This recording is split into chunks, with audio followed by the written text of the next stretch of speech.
maintenant, on est dans une situation où c'est ce que vous dites qui renforce l'extrémisme. Quand vous dites que l'immigration pose un problème, il faut aussi parler des avantages de l'immigration.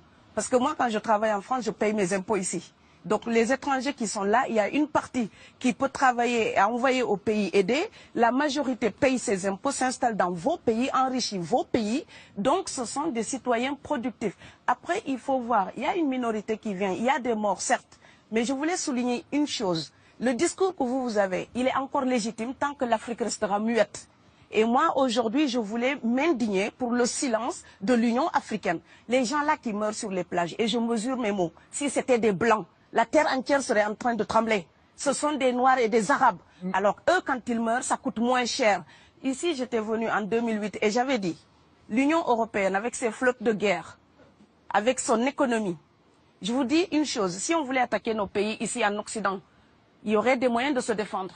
Donc si on voulait sauver les gens dans l'Atlantique, dans la Méditerranée, on le ferait. Parce que les moyens qu'on a mis pour Frontex, on aurait pu les utiliser pour sauver les gens. Mais on attend qu'ils meurent d'abord. C'est à croire que le laisser mourir est même un outil dissuasif. Et je vais vous dire une chose, ça ne dissuade personne. Parce que quelqu'un qui part et qui envisage l'éventualité d'un échec, celui-là peut trouver le péril absurde et donc l'éviter. Mais celui qui part pour la survie, qui considère que la vie qu'il a à perdre ne vaut rien, eh bien celui-là, sa force est inouïe. Parce qu'il n'a pas peur de la mort.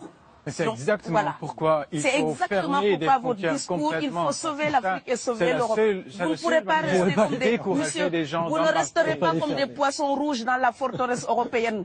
La crise actuelle nous a démontré ça. Au jour d'aujourd'hui, l'Europe ne sera plus jamais épargnée tant qu'il y aura des conflits ailleurs dans le monde. L'Europe ne sera plus jamais opulente tant qu'il y aura des carences ailleurs dans le monde. On est dans une société de la mondialisation où un Indien gagne sa vie à Dakar, un Dakarois gagne sa vie à New York, un Gabonais gagne sa vie à Paris. Que ça vous plaise ou non, c'est irréversible. Alors trouvons une solution collective ou bien déménager d'Europe parce que j'ai l'intention de rester. Quand quelqu'un part, c'est comme quelqu'un qui est élu, choisi, peut-être le plus débrouillard. Et il y a tout un clan ou toute une famille qui pose son espoir sur cette personne-là. Monsieur, là, je vous vois bien habillé, bien nourri. Si vous étiez affamé chez vous, peut-être que votre famille serait ravie d'imaginer que vous pourriez aller gagner de quoi faire vivre les autres. Donc c'est aussi une solidarité qui est en œuvre. On laisse partir quelqu'un, on compte sur lui. Vous allez me laisser terminer. Et Schengen, entre guillemets Schengen, ça me permet d'être invité aux Pays-Bas, monsieur, donner des conférences dans vos universités. Quand ils trouvent que mon cerveau est convenable, là, ils l'utilisent. Par contre, ils sont embêtés à l'idée d'avoir mon frère, qui n'est pas aussi diplômé que moi et qui pourrait avoir peut-être envie de travailler dans le bâtiment. Donc, vos pays deviennent schizophrènes. On ne peut pas trier les gens comme ça avec les étrangers utiles et les étrangers néfastes. Et la deuxième chose que je veux dire aussi, c'est que les Européens, là, on voit des Africains qui viennent, d'accord? Ce mouvement, ce déplacement de population, on le voit. Mais on ne voit pas le mouvement des Européens allant vers les autres pays. Alors celui-là, c'est le mouvement des puissants, ceux qui ont l'argent, ceux qui ont le bon passeport. Donc vous allez au Sénégal, vous allez au Mali, vous allez dans n'importe quel pays du monde, au Canada, aux États-Unis, partout où je vais, et je voyage tout le temps, je croise des Français, des Allemands, des Hollandais. Je les rencontre partout sur cette planète parce qu'ils ont le bon passeport. Donc, comme avec l'exotisme, l'Europe s'était arrogé le précepte unique, unilatéral, de l'exotisme. Les autres sont exotiques. Alors que pour quelqu'un de mon village, il n'y a rien de plus exotique que quelqu'un d'Amsterdam. Maintenant, pour l'étranger aussi, pour les voyages des temps modernes avec la mondialisation, quand les pauvres viennent vers vous, il y a des mouvements de foule qu'il faut bloquer. Mais quand vous, avec votre passeport et avec toutes les prétentions que cela donne, vous débarquez dans les pays du tiers-monde, là, vous êtes en terrain conquis. Donc, on voit les pauvres qui se déplacent, on ne voit pas les riches qui investissent dans nos pays. L'Afrique se développe en taux entre 5 et 10%. Ce n'est plus de la progression, c'est de la surchauffe.